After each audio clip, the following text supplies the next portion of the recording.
honorable. Quelques élus nationaux et provinciaux de la province du Nord Kivu ont été invités pour une visite guidée par le directeur général des sociétés minières Congo Fire Mining et CDMC, M. Serge Mulumba, le vendredi 19 août 2022 dans les territoires des Massissi.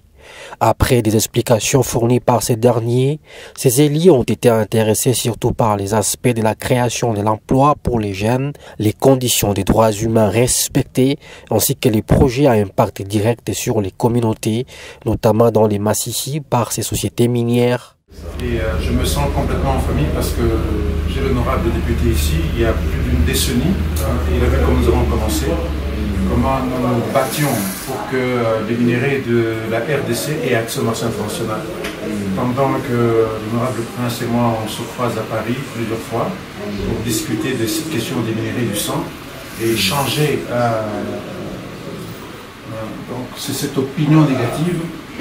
C'est là que je l'ai connu, je suis content qu'il revienne encore, parce qu'il sait d'où nous venons. Donc c'est quelqu'un qui peut témoigner comment notre société a commencé comme une coopérative minière, tout simplement dans le Tanganyika, dans le grand Katanga avant qu'on nous découpe.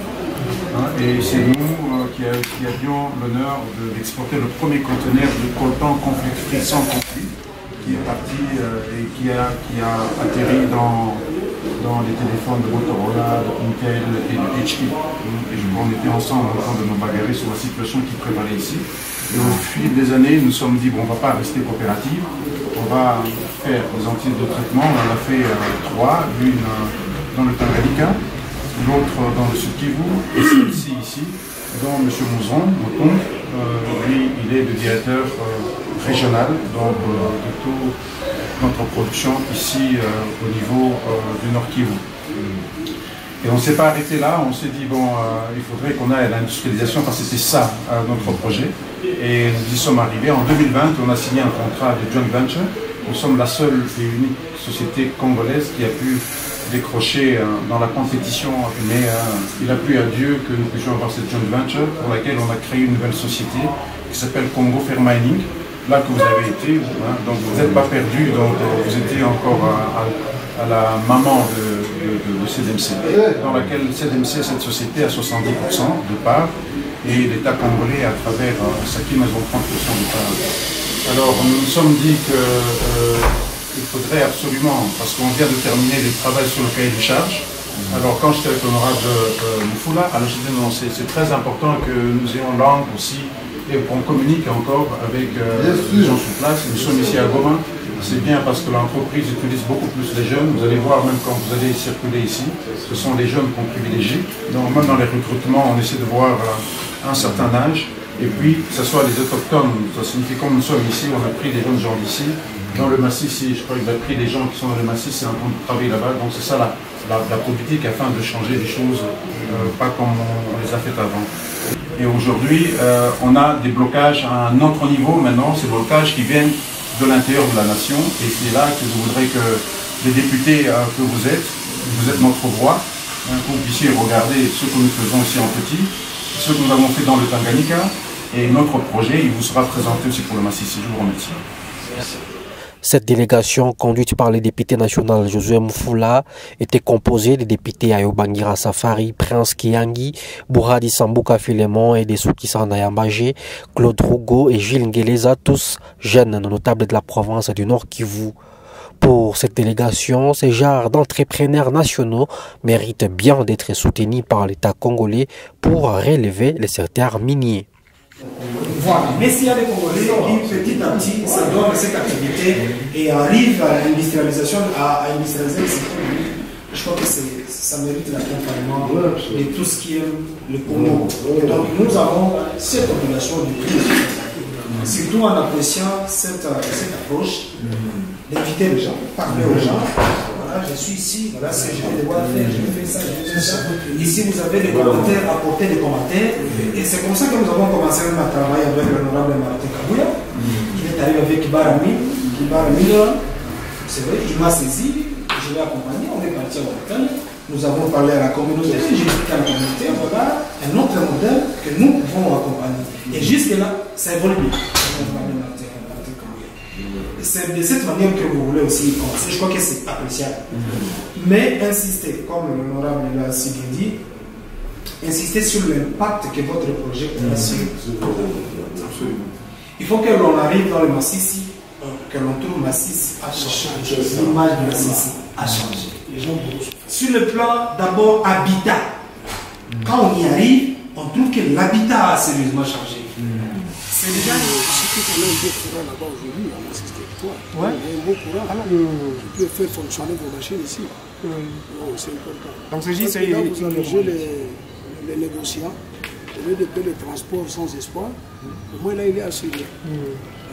Par rapport au site, il y a des mécanismes au niveau du site. Parce que tout le monde bénéficie au niveau du site. Le lavage est là, c'est tout le monde qui bénéficie là. En tout cas, c'est bien noté comme recommandation. Vraiment, ça c'est important. Oui, oui. Attaquer les élites du peuple, c'est ça vraiment l'importance d'avoir. Un négociant ne saura pas comment demander tout ça.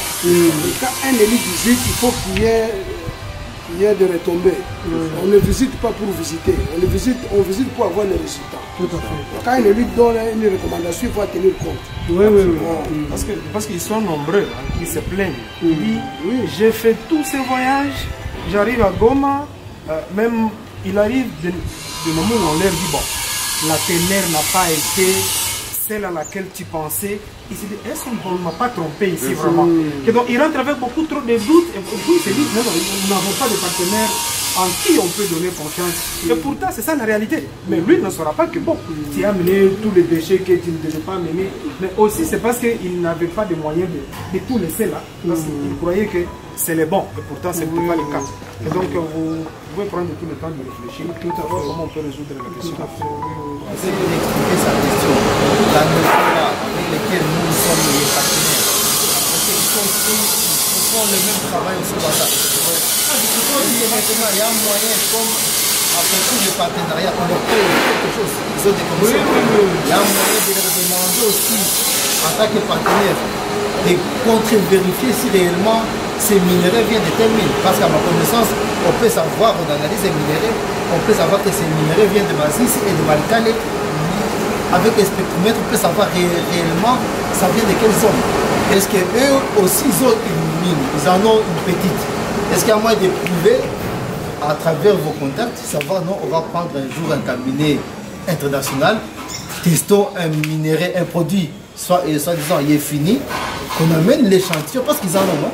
Vous leur donnez tous des échantillons, qu'on teste et qui nous confirment si réellement ces produits viennent d'une mine du Rwanda. Donc au niveau national, notamment à partir du ministère national des mines, c'est là où il faut vraiment travailler plus pour qu'on puisse valoriser le minerai du Congo. C'est pourquoi moi je remercie les gens. C'est vrai, parce qu'il faut gagner du temps. Parce que même des questions de conditions de travail, des agents, vous savez, ça ne s'est pas attaqué avec tout. Mais les questions de droits humains, vous devez savoir qu'on fait allusion à toutes ces questions, savoir dans quelles conditions les gens travaillent, surtout que c'est toxique, aussi tout ce que vous êtes en train de traiter ici. Et donc ça, c'est aussi un aspect important. Les droits humains par rapport à ces gens qui travaillent dans des conditions comme ça. Et donc, c'est une autre paire de manches qui doit attirer. Sinon, déjà, nous vous remercions pour l'invitation parce que, après toutes ces explications, je crois que nos impressions sont bonnes. Et nous avons aussi constaté que vous employez beaucoup plus de jeunes. Et nous, en tant que défenseurs de jeunes, nous avons le président de jeunes de la commune de Karisimbi, de la commune de Goma. Et voilà, les élus de tout le territoire sont ici. Donc, je crois que les entrepreneurs nationaux comme ça doivent être encouragés et accompagnés. Donc soyez rassurés de notre accompagnement. Voilà, donc, voilà.